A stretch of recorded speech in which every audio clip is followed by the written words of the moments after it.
Good afternoon, everyone. David Scherer, co-CEO, co-founder, Origin Investments. Thank you for joining us on a Friday afternoon, at least in the Central Time Zone.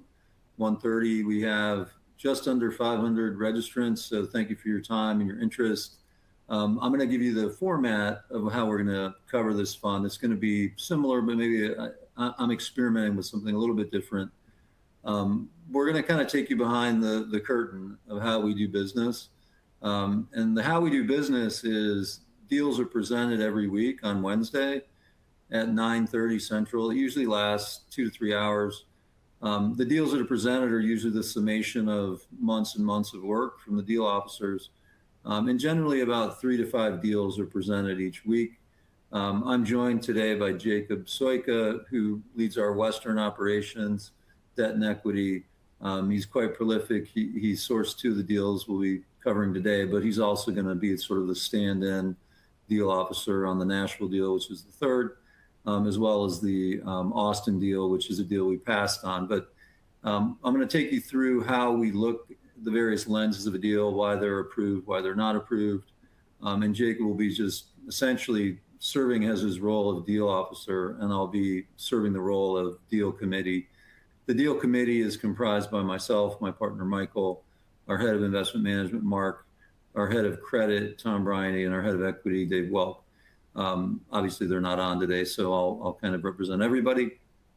All of that should take about 30 minutes. I'm hoping maybe 35, 40, and then we're going to end right at an hour.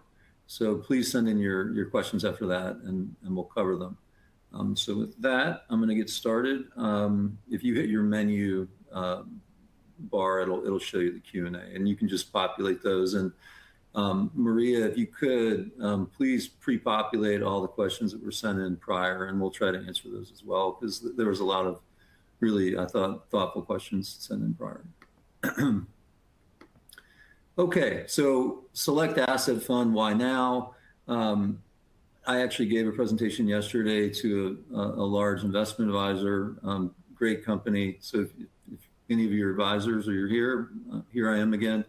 Nice to see you again. But one of the questions that I had was why now? And what's interesting is Origin hasn't launched a new growth-oriented fund in 4 years. And the reason is the environment wasn't set up, we believe, to facilitate the returns necessary in growth. And we think that's now changed, and there's a lot of reasons. I never know how a fund will ultimately fare, but the way I view the world is it's a series of probabilities, and I'm looking for asymmetric distribution. In other words, I think this fund could return anywhere from 10% on the low end to 40% on the high end. I don't think it can really return less than 10, but I think you have an asymmetric tail to the upside. We have a lot of other funds that are extraordinarily safe. Strategic Credit Fund is one. I'm a very big fan of that fund. But you have to understand, when you go in that fund, if the environment gets really, really good, you're not going to get 10%, you're going to get 11.5%. There's a cap to what you can make on the credit side. And there's nothing wrong with that, but this is, if you're interested in growth, this is our version of venture capital in real estate. Vintage really matters, and I'll get into that later, but I believe that we're better as a development company than we've ever been in this sphere, mainly because of the information we get and the team. So when we were developing in the 2012, 2015, 2018 period, we had a much leaner team. Now we have 11 asset management professionals with unique skills, whether it's in development or construction management or lease up. It's much deeper than it was prior. And we also are in the middle of massive information flows because we have over 13,000 units in development. And when you think about that, we're really only in 10 to 12 cities. So we're seeing massive troves of information, whether it's construction pricing, rents, lease up, occupancy, any of these variables. And I'll get into that in a little bit later, because I'm very confident in a few variables that are going to go in our favor in this vintage. I'm not going to cover these bullet by bullet because I believe they're going to come up organically on other slides. But just to cover, just to say that, why do I like it? Stabilizing construction costs. Okay, well, why do I think that? I just wrote an article on this. It's almost like cheating. I get so much information because we're in the market pricing all the time. And right now, construction costs are actually going down. So when we go to firm price deals, it was sort of flat, but now if you firm price deals, it's more like down 5, down 8, down 10. And so I'm a big believer that objects in motion tend to stay in the same motion. It's not that this couldn't turn around, but it would take an exogenous event. Like right now, construction pricing is actually going down. Why?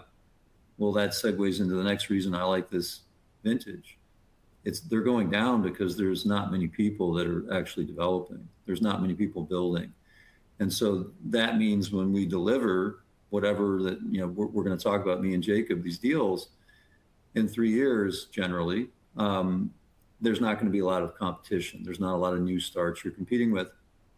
And in fact, you're going to see that far before then, because construction starts have been declining since 2022, and it's been pretty remarkable. It's kind of the story not told, but we've already missed 2.5 years of construction starts.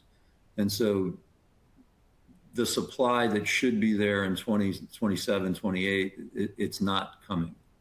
And there's nothing we can do about that at this point. Debt spreads are really quantifiable, as well as just the risk-free rate.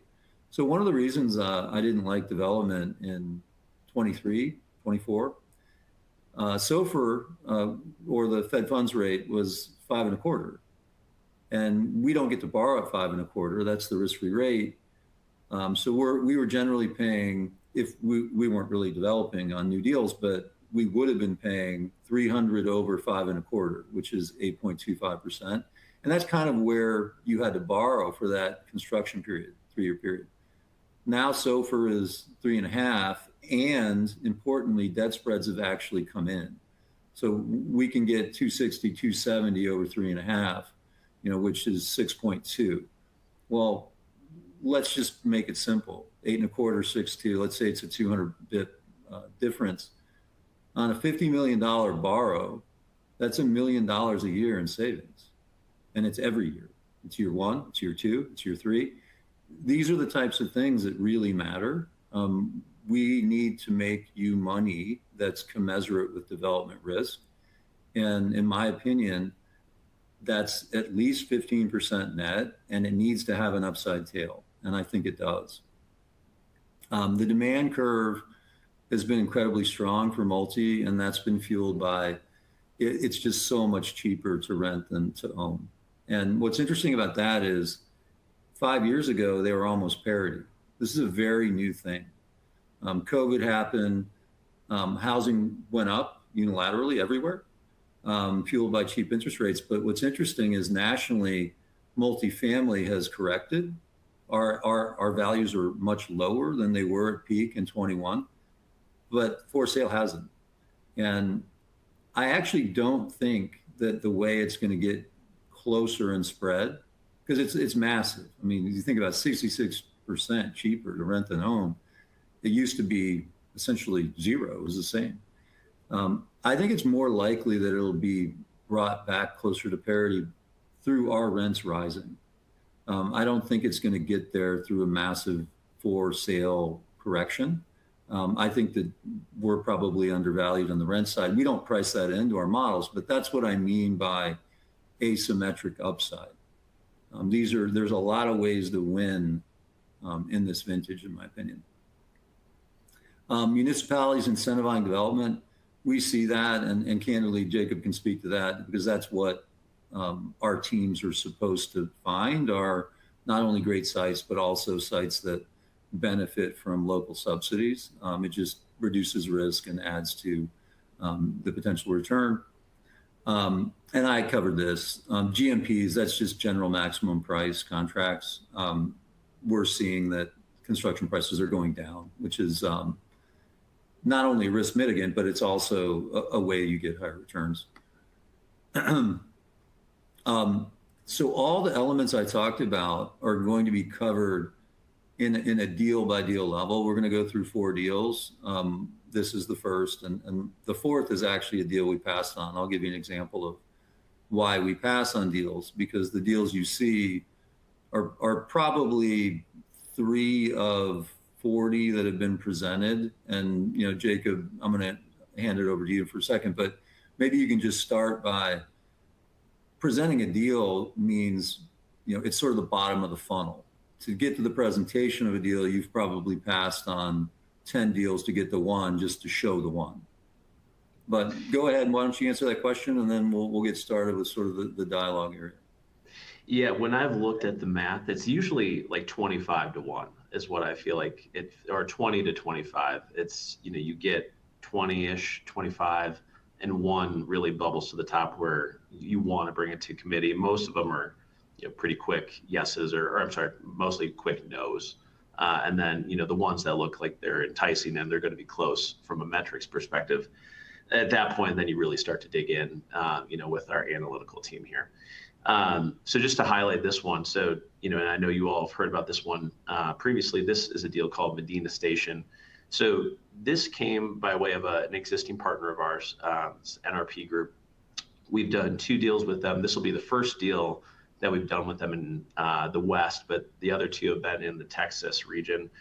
And NRP as a group, we couldn't give any higher praise. They've been around for 30 years. They've developed over 50,000 units. I'm not going to quote their returns, but that's something that we always dig into on any one of our partners. And I haven't seen a group that has that strong of a return profile history as a developer. So we couldn't be more excited to partner with them. And again, given the volume that they do, on this deal, as well as all their deals that we have done with them, they buy a lot of their materials in bulk. So, what you see on these metrics here, that look very enticing. One of the reasons why they're so enticing is they get about 10% off of their GMPs. So, when Dave's talking about, construction prices are coming down, it's even doubled. I would say the benefit of that is doubled, because then, when NRP is purchasing, whether it's lumber, whether it's appliances, they'll do it in more national quantities for all their projects. And so then you win twice with them. But they've identified a great site here. It's located out in East Mesa. It's located next to a lot of great dynamic retail centers. You have Target right next door to us that's just opening their doors. Right now, you're across from 3 grocery stores where it's Sprouts, Albertsons, and all sorts of other, quick service like Chipotle, Shake Shack, and a number of other retail tenants. So it's great.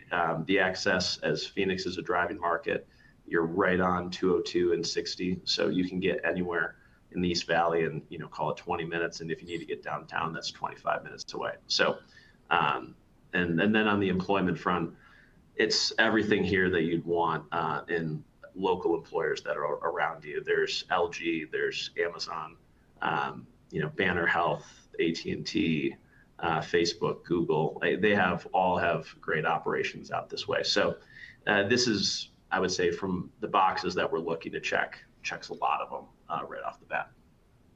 Yeah, so I'm just going to cover our concept cap rate.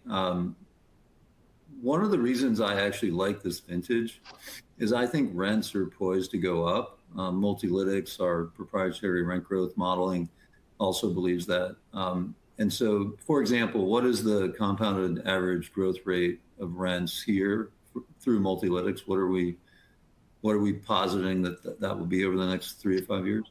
So the 5-year growth rate for AI here is 4.4.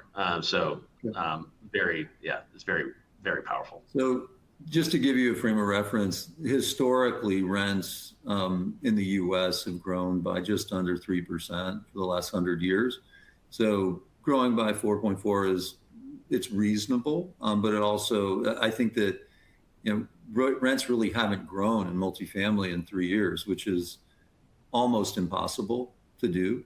I would actually and I want to be fact checked on this if I'm wrong, but I would guess that's never happened in the last 100 years, 3 years of zero rent growth. And so that's what I mean is like, maybe it's happened once, maybe it's never happened, but we're running into a period where we're going to be undersupplied in housing because there haven't been enough starts for the last few years, and there's been no rent growth.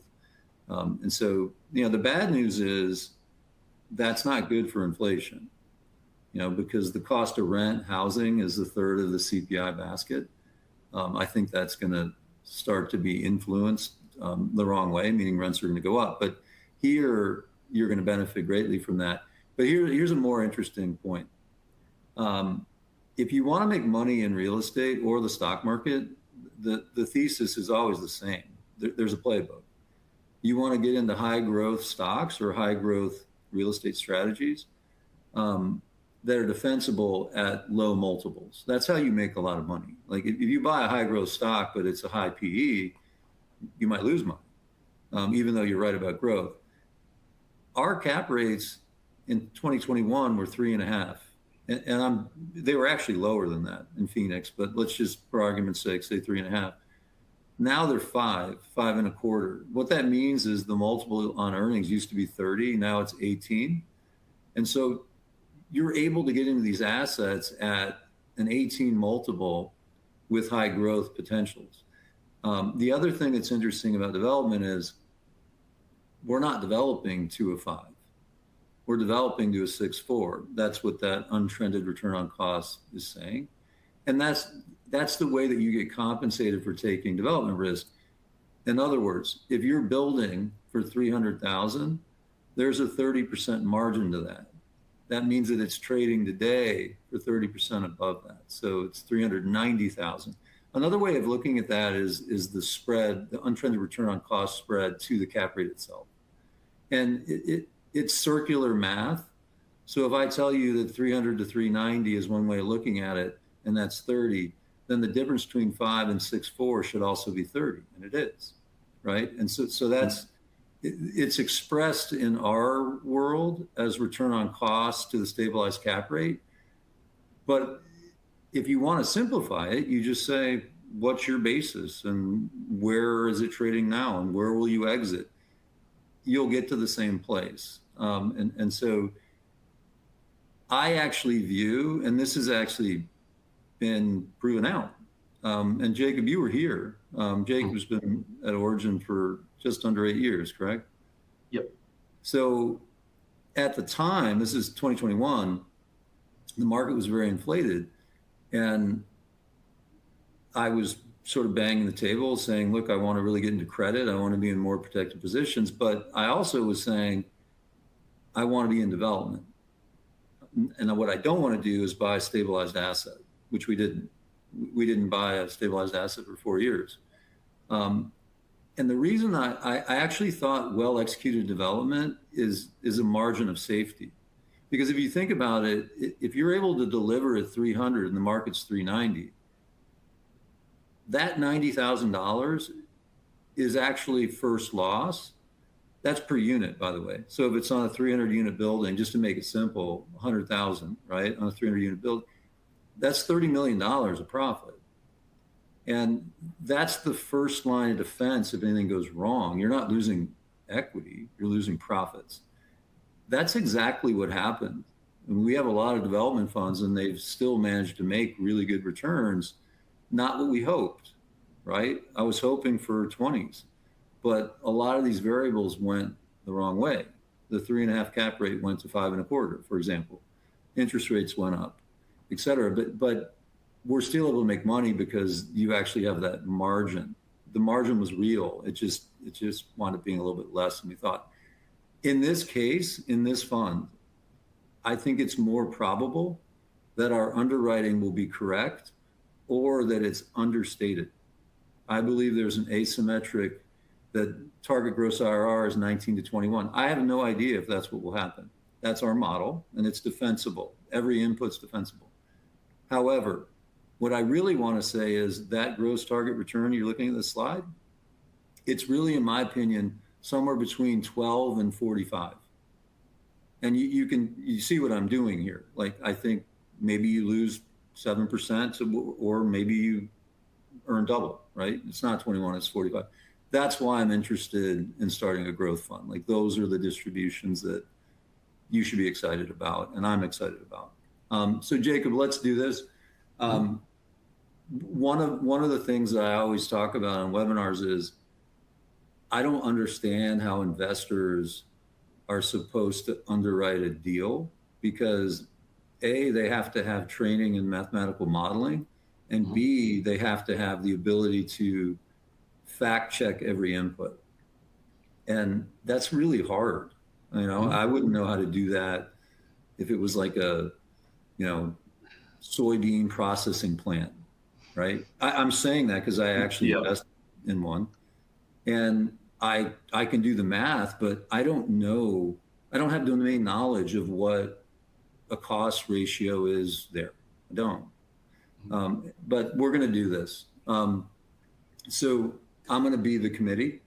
So Jacob, I understand you like the site. Take me through how you used AI to find the site. Obviously, your own opinion on the market, on Phoenix. I mean, Phoenix is obviously a huge MSA. Why this location? Why the growth? Why do you believe in the Kegger? Yeah, I think, so it's funny. I actually first came across this area and site when I was touring out here with Tom, when I was an analyst about 7 years ago. He was looking at a neighboring site, and it struck me back then, this was poised for dynamic growth. And when Tom and I came out to tour about a month ago, it was he had kind of this aha moment where he's like, the growth really happened the way that we were talking about it, back then, 6 months ago. The target that was talked about is now, open and operational. And all this retail that was planned has actually happened. So I would say from the areas that we've been targeting, kind of all the while I've been here and before I was here, it's been very consistent, of what, I look for in a deal, as well as other officers who, came before me, as well as who are here. They're looking for dynamic locations for access. So everything that we talked about, Phoenix is a driving city, just to reiterate. So you need great highway access, which we have with, being 1 block away from Loop 202, as well as Interstate 60. You need to be next to all sorts of job drivers. We talked about that already. Amazon, LG, Apple, Banner Health, they're all over here. So it gives you great access to employment. And then demos, right? When we use AI, the number one driver of growth, the number one input for growth that AI has, distilled down is you need affordability in order for an area to grow, in order for your rents to grow and jobs to grow with it. When we look at here, we look at our affordability in terms of a ratio, right? What is your annual rent over your annual income? And when we look at the ratio here, we're at a 30% ratio on at the median demos of 80,000, and a 22% ratio on 105,000 average incomes. That is kind of right in the strike zone of where we want to be when we're looking at a deal. If you're starting to creep up on a median income ratio of, your rent to your income of 35%, that's where growth really starts to get tepid. So we never want to go above 35%. That's really kind of that line of demarcation that, we don't want to cross. And then going back to your point, it's hard because there's always a million inputs in the model. Like, how do you distill down simply, if the returns on this page are actually going to marry, out with, what will actually happen in 2, 3, 4 years time. The way that I always simply kind of distill this down is look at your sale comps and look at the basis for which you are building. If you're talking about, in order to double your money, right, in any real estate deal, if you're using, 65% debt and 35% equity, to get a 2x on your investment into that deal, you need 35% of a margin in order for that to happen. So when you're looking at your development basis and your sales, you want to at least have 25 to 30% today, and you can assume that you'll grow into that last call it 4 to 5%. thereafter in order to get that 2x on your investment. So when I'm looking at our development basis here, we're developing for 260 a door, which is a pretty smoking basis for Phoenix. NRP, that is all the kudos to them, where they're able to deliver a great product using their cost efficiencies. So our development basis is 260 a door, and the trades that are happening in this market are anywhere from 320 a door to 340 a door today. And when you're looking, and again, trying to distill down what is my known margin that I can identify today, it's 25%. And so when you're looking at where am I going to fall? Am I going to fall closer to that 8% distribution or the 30% distribution that Dave was talking about? My estimation is it falls closer to that 35%, because it's very moderate growth in order to hit that 2x. And from everything Dave and I were talking about, I think there's a lot of asymmetric upside on where rents are going to go. And the capital markets are a little bit harder to predict on a cap rate perspective, but I would say the most known variable and most sensitive variable in a model, which is your revenue, we're basing that off of rents that are adjacent to the property today that are driving that 6.4 yield on costs. And it feels like there's great momentum to be able to really drive that 6.4 to a 6.6 or a 6.7. So I would say that's the simple way to distill down when you're looking at a deal, your cost basis and where are those assets trading today.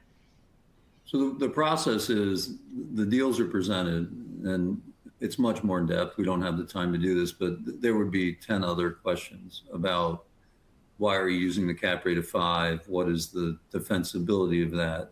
What is your OPEX ratio and why? What are you spending on marketing? What are you spending on payroll? What are you spending on, any rent finders, sweeteners, whatever? And that's just on the rent side. And then ultimately, if we decide we want to pursue it further, then the members of committee fly, and generally Jacob, the deal officer, certainly actually, he's not generally, you would meet us there. And so I've seen this site, Michael's seen the site, Dave's seen the site, et cetera, because what we want to make sure, and I've never gone to a site where Jacob loved it and I didn't, but it's still something we do.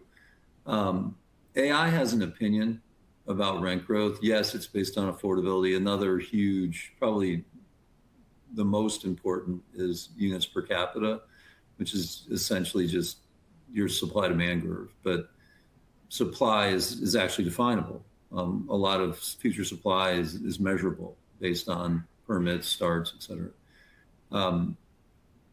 It has an opinion, right? AI does. It's unbiased, but nonetheless, it's an opinion about what the growth rate will be. I need to go there. Other members, we need to go there and say, okay, is this an area that we would want to live? Is it a 24/7 area? Is it walkable retail? To Jacob's point, does it have connectivity? Every market's different. This is a driving market. What's the connectivity of the highways to jobs, et cetera? What are the competitive properties? What are their rents? What are they relative to the rents we want to get here? Is that defensible? We're basically going line by line to make sure that everything is achievable. And I just want to be very clear. I don't know the future, but I do know that our model and what that we've come up with a base case, every line item is completely defensible. And that's the process. So let's do it one more time. So this is another development site that Jacob has sourced. It's in Southwest Las Vegas. And maybe you can start with, I know AI believes strongly that this is a very high growth rate. I know that you're in the market probably 2 to 4 days a month. Jacob works out of our Denver office, but he's on the road every week, whether it's Phoenix, Vegas, or Denver. So why don't you kind of go through how you found the site and why you believe this is the submarket you want to be in? Yeah. So I think probably talking about this site, we probably first have to mention our partner on this. So our partner is Edward Homes, and I think this is the beauty of being both an equity shop and a credit shop, as you see just 2x the opportunity set. And Edward Holmes was actually a sponsor that came to us on the credit side that we did a deal with in Vegas, which, funny enough, the loan on that deal is actually paying off today. So it's very, 360 degrees here. But over the course of that loan being in place and working with that sponsor, he asked myself, he's like, hey, I know you guys did a great job for us on the credit deal. Would you ever consider doing equity as well? And I said, absolutely. You've been a great partner on that one. We'd absolutely look at other stuff with you as well on the equity side. And I gave him, what my buy boxes are of, hey, these are the areas I like. These are the bases that I like. Please, let me know when you have something interesting, and, we'll keep in touch and just kind of walk through, probably, 5 or 10 first. And, the first 5 or 10 usually don't result in anything, but then, the 11th is kind of where you start to hit on something. So the Southwest pocket of Las Vegas is something that I immediately gravitated to. Similar to everything that we talked about in the Phoenix deal, you have great connectivity right to the 215. You can get up to Summerlin or the airport or the Strip all within 15 minutes. The offices that are almost near adjacent to the site, you have Morgan Stanley, you have Deloitte, you have CBRE, UFC headquarters is right across the freeway. It's all these great job drivers that you want. And then, from an actual activation around the site, you have a master plan adjacent to us called Uncommons, which is probably one of the best done retail mixed use concepts in all of Las Vegas. And then you also have the local Durango Casino, which is brand new, which is an off-strip casino that more the local, I would say Las Vegas population goes to. They don't go to the Strip at all, but it's a huge active area. And then again, just on the other side of that is the biggest hospital, or I should say one of the biggest hospitals in Las Vegas, Southern Hills, and that is a stone's throw away from the site as well. So for all those things, again, it's very common attributes from one site to the next on why we like it.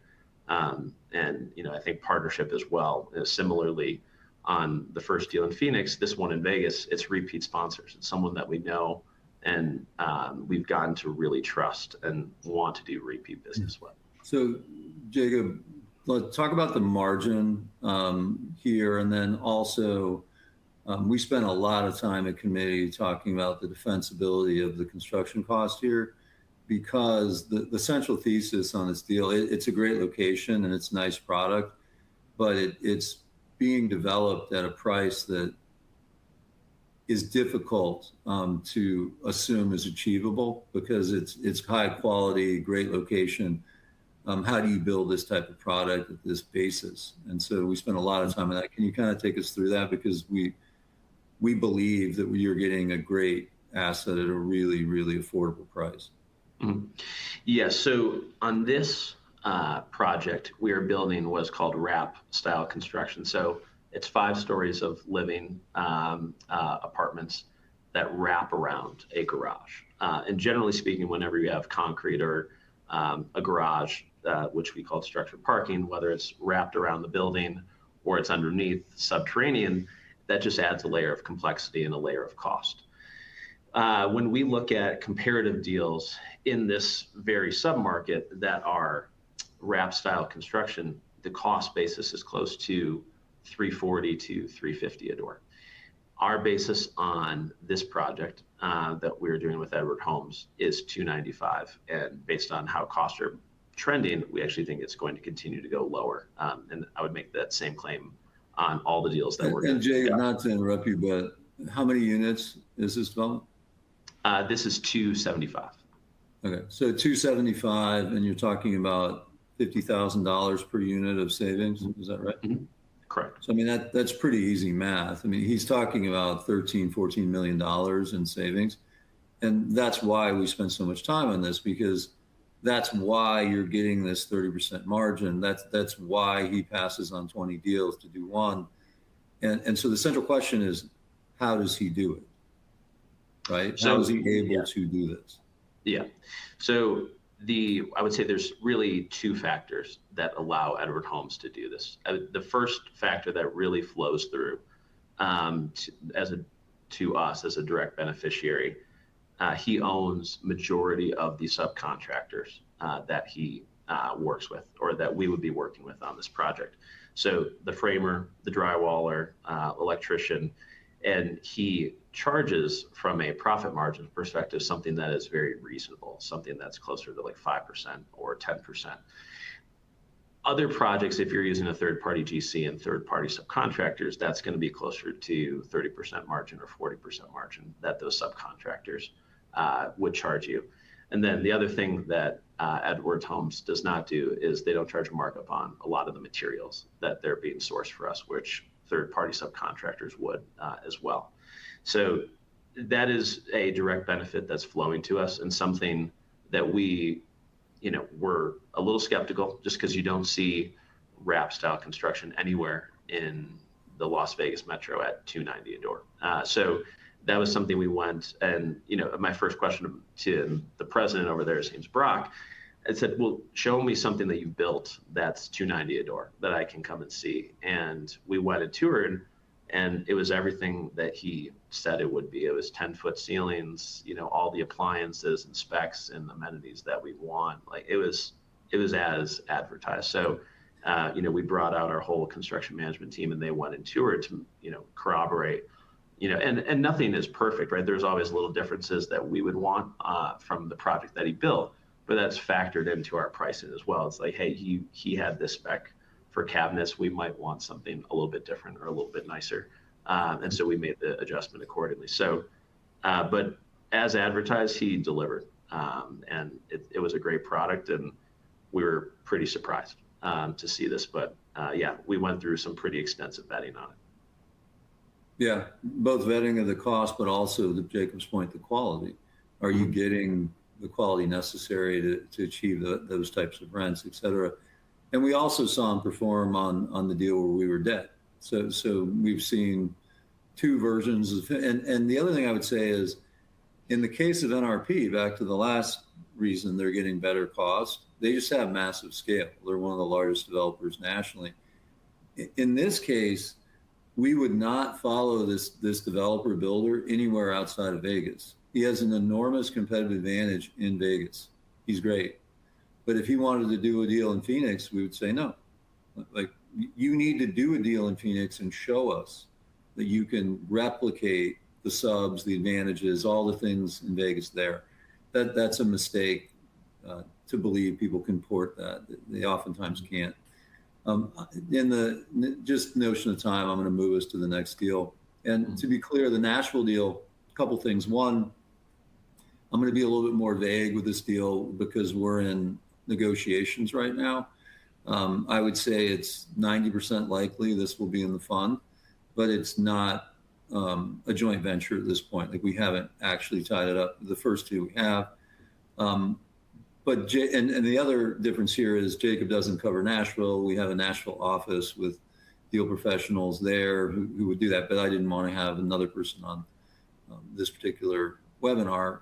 And Jacob can do this. So Jacob, talk a little bit about the location. You can mention the submarket. I think that's fine. But we'll just speak broadly about the developer name. Yeah, absolutely. So I would say similarly, from a developer perspective, we're not going to name them at this time, but they're a group that's done 50,000 plus units and have an incredible track record. So it's a group that we've talked to in all of our markets, and is someone that we have a high degree of respect for. So they certainly fit that box, even though we haven't done a deal with them before, but they've executed at least 8 to 10 times in this market on similar kind product. From a location perspective, it's located in a submarket of Nashville called the Nations. I would say from a neighborhood perspective, this has been a very dynamic market or submarket. In the last 10 years, it's grown, almost 40% in total population. And it's historically been more of a just residential single family home community. So finding tracts of land that, can get, 272 units, which this one is, getting that density on a site in that pocket is very difficult, because a lot of people want to live there, and it's a 10-minute drive to downtown.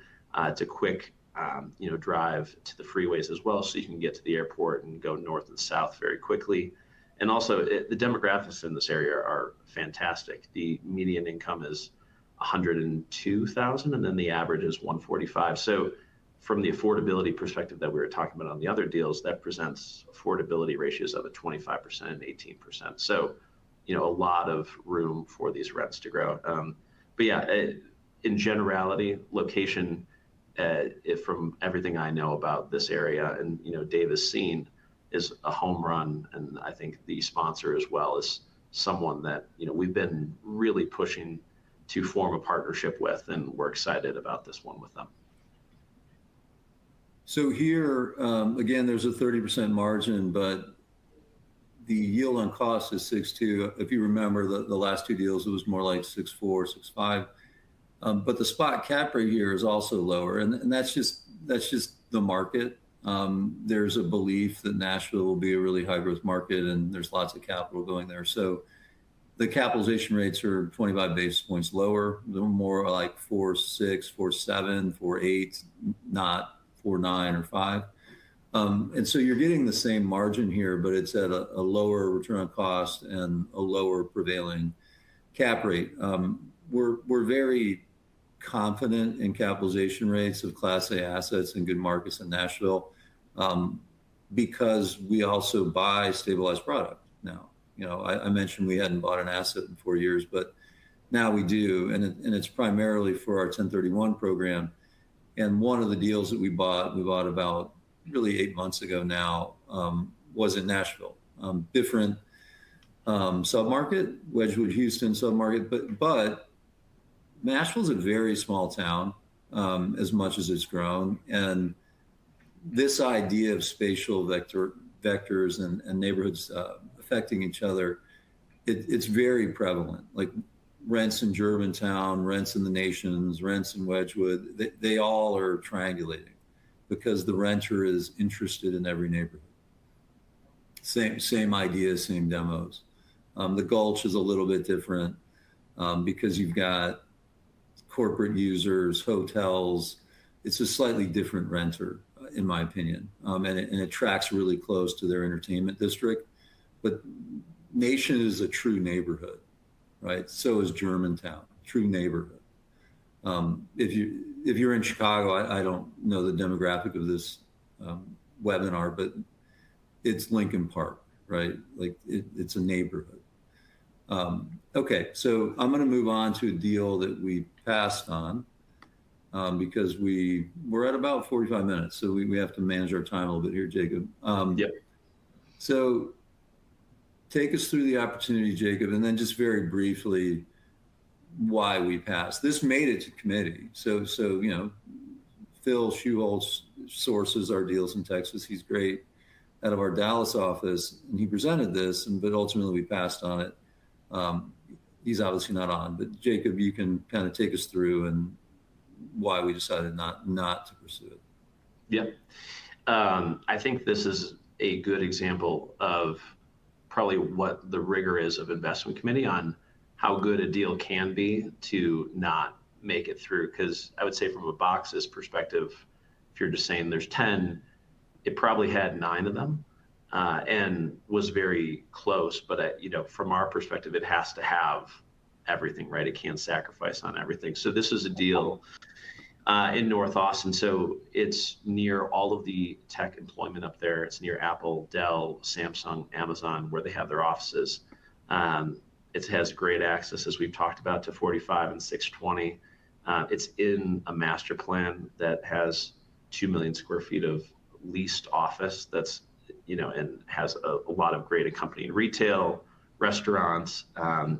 It also benefits of having the lowest mill rate, so taxes is always something sensitive and I should say property taxes is something always sensitive in Texas, just because that is where a lot of these municipalities get the majority of their tax revenue from. So the mill levies is something that we're always very hypersensitive, that we want to find ourselves in areas that have the lowest. this had the lowest mill rate in Williamson County. And again, is with a developer that we've done deals with. And again, great demos at 114 median, 115 average. But the missing leg of the stool is this was about a 5.9 yield on cost. And in order to hit the returns that we have promised, you need to get up and above that 25 to 30% margin. And, with a cap rate that is closer to 5 today, and this being at a 5.9, it just wouldn't meet the criteria necessary from a return perspective in order to get there. And you could see this, and Phil pointed this out, that it's got a lot of great attributes, but the sales correspondingly, when you're looking at the transactions relative to your construction cost, the margin just wasn't there in the same way that you saw in a lot of the other deals. So, I'd say the test of seeing those two metrics flow through to each other, and if you're saying you have this margin, it should be observable in those two, both construction costs and sale transaction metrics. And Phil pointed out rightly that it just wasn't. But I think this is a point of this deal has a lot going for it, but it just missed that final piece. So again, great real estate doesn't always make a great deal. And great return. So it's something that we're always hypersensitive of. Yeah. Because of the taxes being so high in Texas, it's really hard to get to our margin on any deal. I've only seen in Texas in the last 4 or 5 years one deal that was market rate without city subsidies meet our margin requirement, and that was the deal in Plano.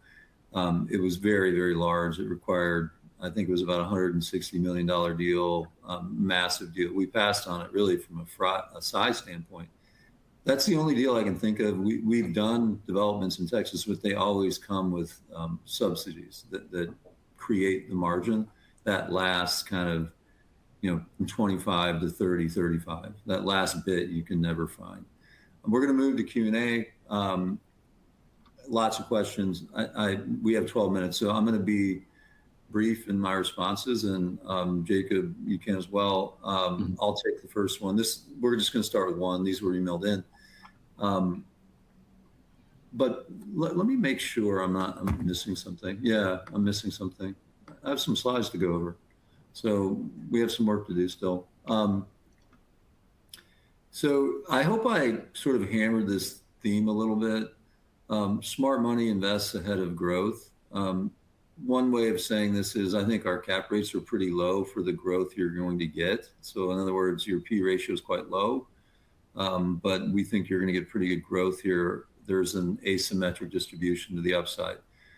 14 to 18% target net IRRs. That's based on a 5-year model, 1.5 to 1.7 net multiple. But I believe we can extend that distribution out between 1.4 to 2.1, between 12 and 35, et cetera. Like that. That's what I'm excited about here.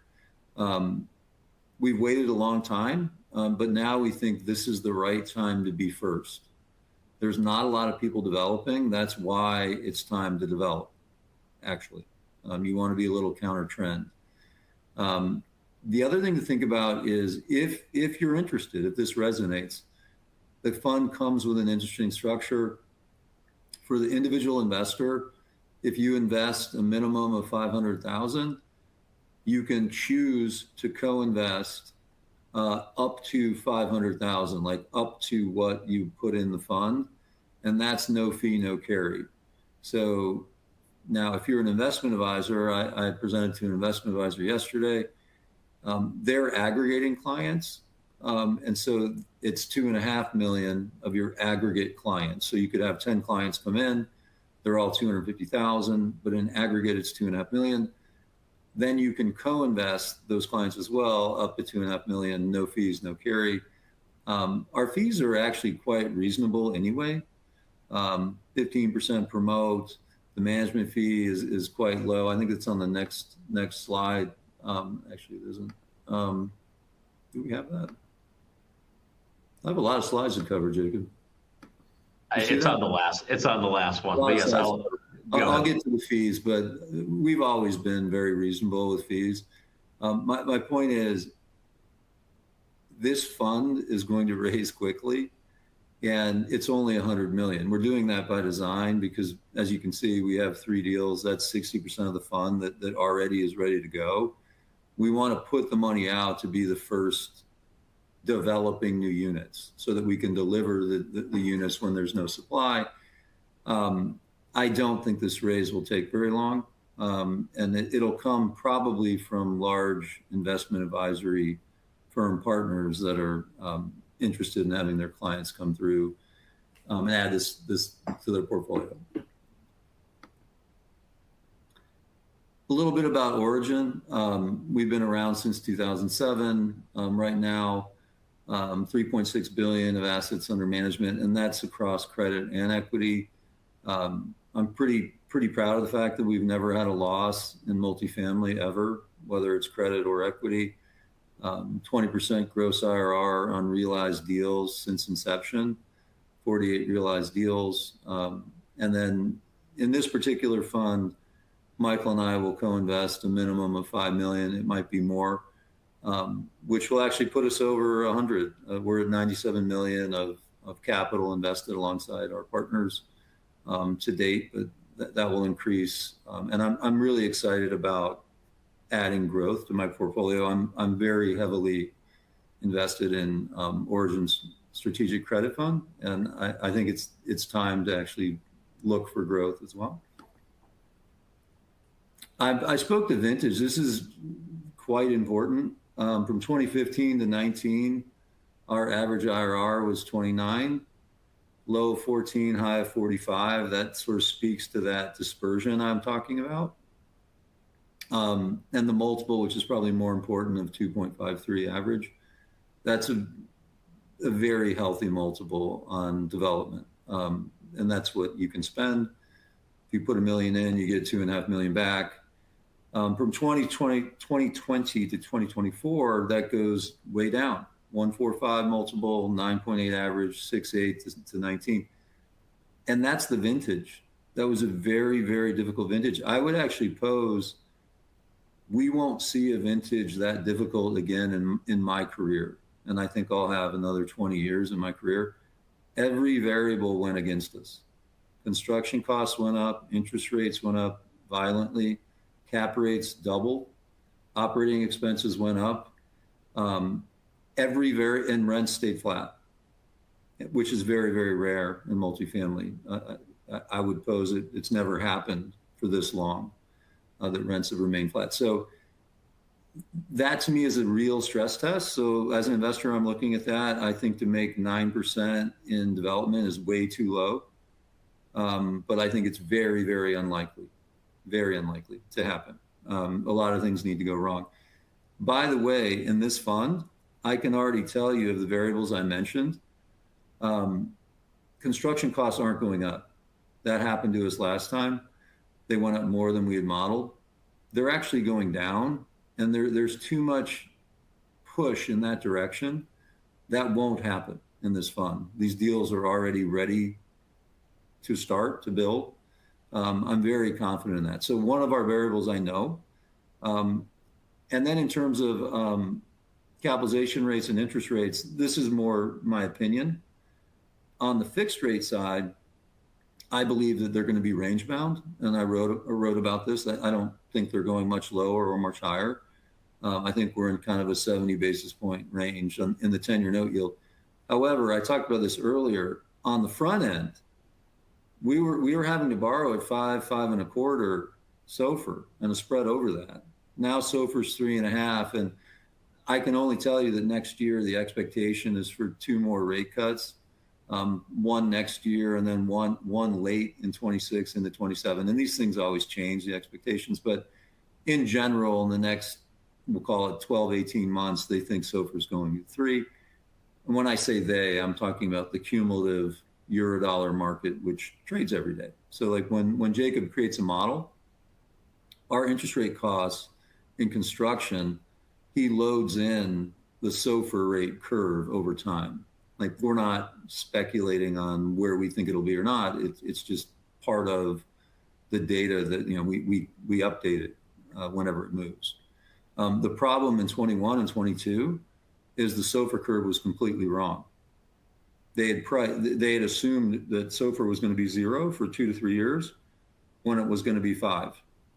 That's a highly mispriced market. Like what people don't realize is, for me to say a market's efficient, a market can be efficient and totally mispriced.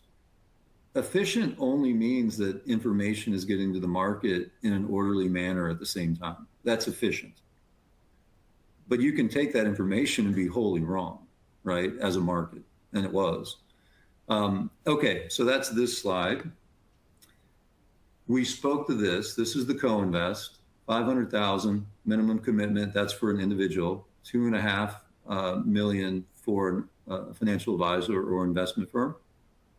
And if you invest that minimum, you can co-invest with no management fee and no performance fee. And to be clear, when I say co-invest, you don't get to decide deal by deal. You're going to be in every deal. You don't know, like if you commit to 500 of co-invest, it's very likely it'll all get called. But I can't say that for certain because I don't know the last 2 deals and what size they'll be. So it could be that you're 80% called in the co-invest. It could be that we need more money than we thought. And you not only get your whole 500 co-invest, but we say, hey, we might need an additional 50,000 if you want to do that. Because we haven't sourced the last 2 deals. I don't know that yet. Fund terms, the management fee is 1.25%, the performance fee 15%. Again, for the amount of development we've done and the success rate that we've had, I think that we're among the lower cost development managers just for starters. But on top of that, we're allowing you to co-invest with no management and no promote. And we're really viewing this fund as our first foray back into development. We think we'll raise it very, very quickly. And then the idea is that we want to do this on an annual basis. We want to have a 27 vintage, a 28 vintage. All the funds will be small so that we can allocate the capital quickly, mitigate the J curve, so you're putting your money out faster so that you can generate more returns faster as well. Now we're done. And the Q&A, I didn't say this, but if you have any questions at all, I'll extend this another 10 minutes. I might miss my flight, Jacob, but so be it. I can pick up if you need I'll get rolling as well. So if you have any questions at all, just email me. Here's my email. You can email Jacob. And we have, I believe, 68 people now. I might not be the one that answers it. I might be.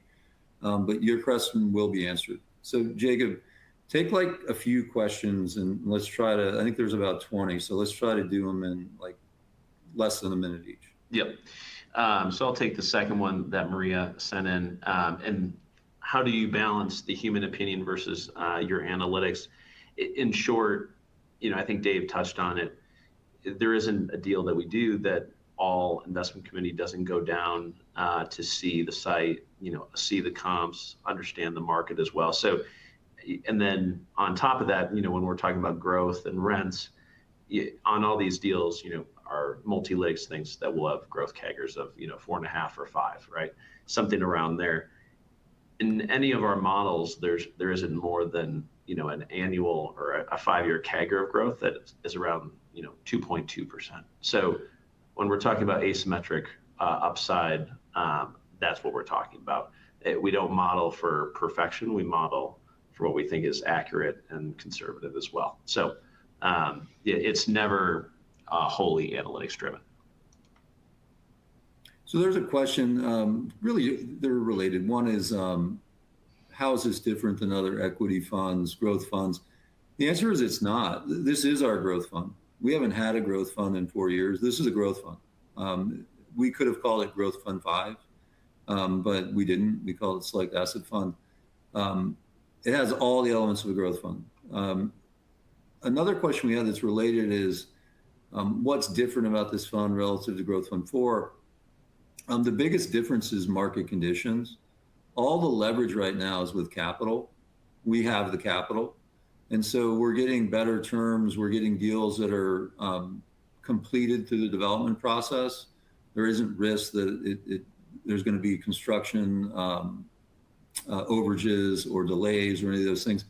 In 21, in order to get sites, you had to really be aggressive because there was so much capital that was chasing sites and development. It's very, very different today. That's why construction costs are going down.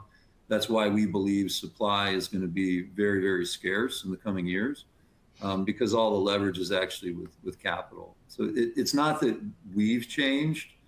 The market has changed radically, and we have a tremendous amount of leverage that just didn't exist in 21. Yep. Another question from Maria. Do you usually seek more multiple on invested capital from your return of your ordinary income or your capital gain? In any model, about 80 to 85% of your return comes through the actual sale of it. So that is why we are always so, I would say, hyper focused on that yield on cost, talking about a margin over the prevailing cap rate. So, I would say this would be the biggest misnomer when we used to do office way back in the day. You look at a lot of those cash flows and yields that you look at a model and say, hey, these look great, but cash flows can be deceiving, and you don't know what happens year by year. Maybe you have a capital event where you need to do a renovation or have to have more concessions than you were previously thinking. So I would say you have to feel mostly good about that sale, and how does that compare to your cost basis, more so than just the annual cash flow that you're expecting. So that's where the vast majority of your return comes from. So that's what we're hyper focused on. A question about what is the counterpoint to our optimistic outlook on development. And I think about this all the time. Like what can be wrong here? How does it not work? What I'm sure of is that this is going to be a massively undersupplied market. I don't even think it's debatable, because the supply hasn't happened in 23, 24, 25. That's already not happened. The way this wouldn't work would be there's a really deep recession that reduces household formation. So like think back to 08, there's a recession that's so bad that unemployment goes to 15%, which it did. And in certain regions, it went to 20 or 25. Florida, for example, a lot of the heavily housing dependent areas. And when there's a really deep recession, there's people move in with their parents, right? You can't get a job. You graduate, you're supposed to get a job in an apartment. You can't, or you have 8 roommates when you should have 2. That's what reduction of household formation means. And that obviously reduces our demand curve. When I look at the world, I'll say a couple things. One, it took me a long time to figure out that people who are bearish always sound smarter, and they're rarely right. They always sound really smart, seriously, and they're almost always wrong. And occasionally they're right. What I think is more interesting as an investment strategy is to say, okay, what do I know? I know supply will be low.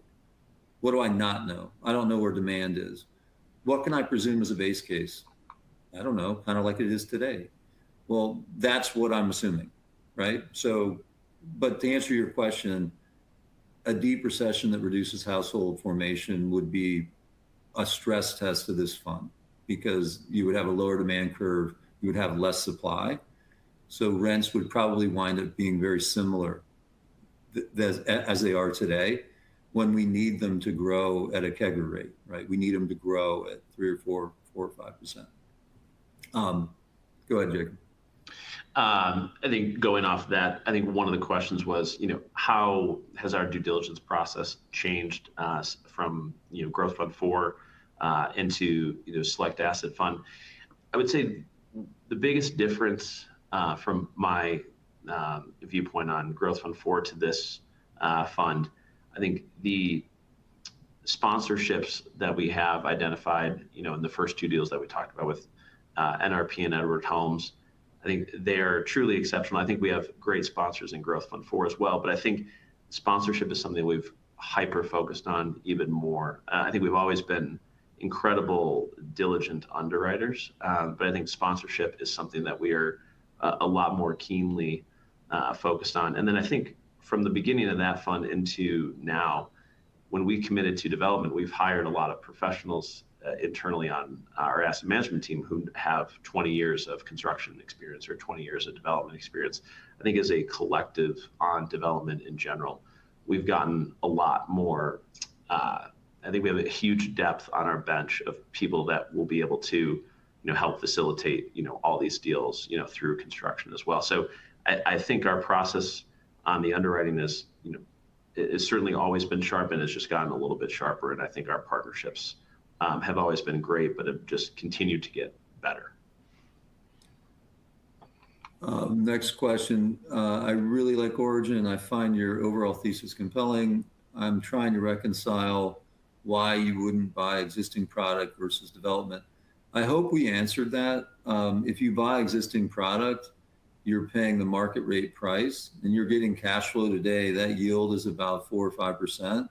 So let's just say it's 4% over 3.5 years. You're getting 15% cash flow, but we're developing to a 30 to 35% margin. So that's why you develop, is the value we're creating far exceeds the benefit of cash flow. Another way of thinking about it is from a risk management standpoint, if you pay $400,000 a unit because that's the market rate, or we're building it at $300,000 a unit, well, let's say you capitalize it with 50% equity, which is very conservative. So, you're paying $200,000 a door in equity, and let's say that there's a significant correction. Let's say there's a 30% correction. In a 30% correction, it's not worth $400,000 anymore. Now it's worth $280,000, right? And you've lost a ton of money. On our side, you don't have the profits you hoped, but you built it for $300,000 and now it's $310,000. You're frustrated because you worked really hard and you didn't make much money. But that's exactly what happened in 21, 22, those vintages I'm talking about. Like if you're in Growth Fund 4 or QZ1, these are really difficult vintages. You're still making significant returns because of the development margin. When you buy core, you don't have that. And another question I want to answer just very quickly. There's a lot of questions about the markets have so many, they call them concessions, but it means free rent. There's a lot of free rent, 1 to 2 months, sometimes 2 months, 2.5 months in these markets. And so people are struggling with, well, why is there going to be rent growth when there's so many concessions today? And the reason is there's a lot of concessions today because there was too much developed in 21 and 22. It's all being delivered now. And it's taken a little bit longer to hit because of development delays that normally don't really exist, but did because there was so much happening in construction at the same time. It sort of overwhelmed the GCs, the cities. So now it's about 4 years later and all this stuff is delivering. And so there's this short-term environment you're in. And as an investor, you have to ask yourself this question: am I getting sort of stuck in the now? What does it look like in a year or 2 or 3? I'm very confident that it's just math. I mean, there's an unbelievable demand for housing, and it can't be filled through the for sale side because it's too expensive.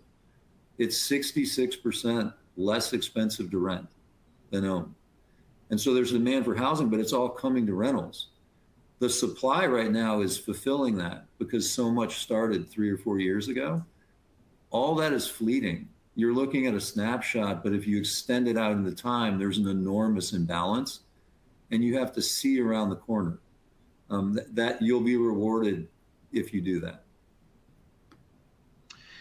Steve asked, and we've talked about this previously, to what extent are we concerned about water issues? Since the first 2 deals that we discussed are primarily in the West. Steve, what I should do is I'll send you a white paper that I wrote about 1.5 years ago. We talk about this on our diligence up front. We only invest, taking Phoenix, for example, they chop their cities and the whole state into assured water districts and non-assured water districts where there's a guaranteed 100+ year supply of water for those assured water districts. that's something we always diligence up front and make sure that we are in those zones. So I can send you a whole just white paper on how we view that risk and what we do on the upfront to make sure that we're not going to run into any of those shortages. Kevin, we're into the live. Kevin asked a question, and Kevin, I think you asked this question on another webinar, so I'm really glad you asked again. He's talking about the implied cap rates of publicly traded REITs like Camden or Mid-America, MAA. They're implying 6.2 cap rates, 6.3 cap rates. A couple reasons why that's happening. One, the public markets they're directionally right, but they tend to overextend. So they can overextend in both directions. Probably they're a bit overextended. Another way of saying they're probably a buy. These stocks are probably a buy today. I own them. I own Camden. I bought it around 101. MAA, I think I bought it around 130. So if you're interested in buying that stock, I actually agree with you. I think it's probably undervalued. But the other thing to keep in mind, Kevin, is they're operating businesses and they tend to trade anywhere from 40 to 100 basis points higher implied cap rate than the private, just in general.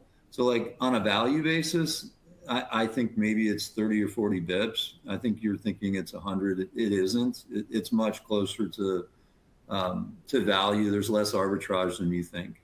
But I know you asked that before. So if you want, shoot me a note. We can compare notes on this. I spend a lot of time on this, and I actively participate in the public markets as well.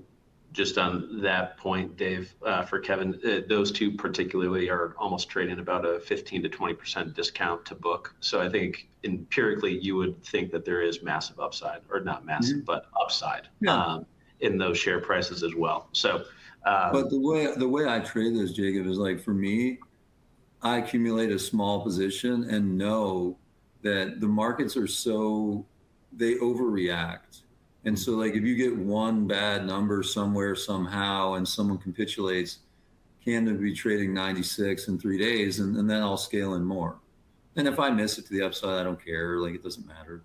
But in my opinion, I want to be long. But this is a little bit of a tangent. All right, go ahead. I think there's one or two on Parker asked specifically on the capital call schedule. I believe the first closing, you can correct me if I'm wrong, Dave, was slated for January. And then there will be 2 to 3 more subsequent closes thereafter.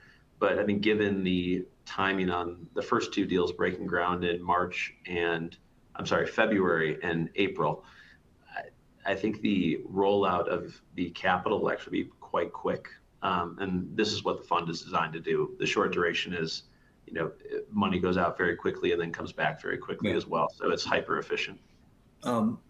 Last question. He has a series of questions. I don't want to mispronounce, but Tatesy, I hope I'm right. TIATSC. Thank you for your question. Amount of capital that's been raised, I don't know, but the capital allocation, it's going to move very quickly. So if you're interested, I wouldn't wait. In terms of future deals and how this works, this is a closed-ended fund, so we call capital as needed. You make a commitment, and it's different than an open-ended fund where we call all your capital day one. However, we've been working on this fund and the deals for over a year. We have 2 deals secured. We have another deal that we believe will be secured. So we believe all of your capital will be called this year. So in 2026, meaning this next coming year. And so there's not going to be much of a J curve. You're not going to have this contingent liability to fund for a long period of time. That's the idea. That's why we're raising a small fund, is to raise it and then get it out working quickly. And related to that is we want to deliver these units into a market that's undersupplied. And we know that'll be true if we can get out of the ground in 26 on all these deals, because then you're ahead of everything. I think over time, if you think about what I said earlier, if interest rates have come down and borrowing costs are now 6.25 all in, not 8.5, that means that other developers eventually will also start developing. And we want to get ahead of that, right? So that we're the one delivering into an undersupplied market. Jacob, thank you very much. We went a little bit over, but I think we covered a lot. Again, if you have questions, please ask me. My email's here, so is Jacob's. And we appreciate your time, especially so close to the holidays. We'll see you very soon. Thank you. Thanks.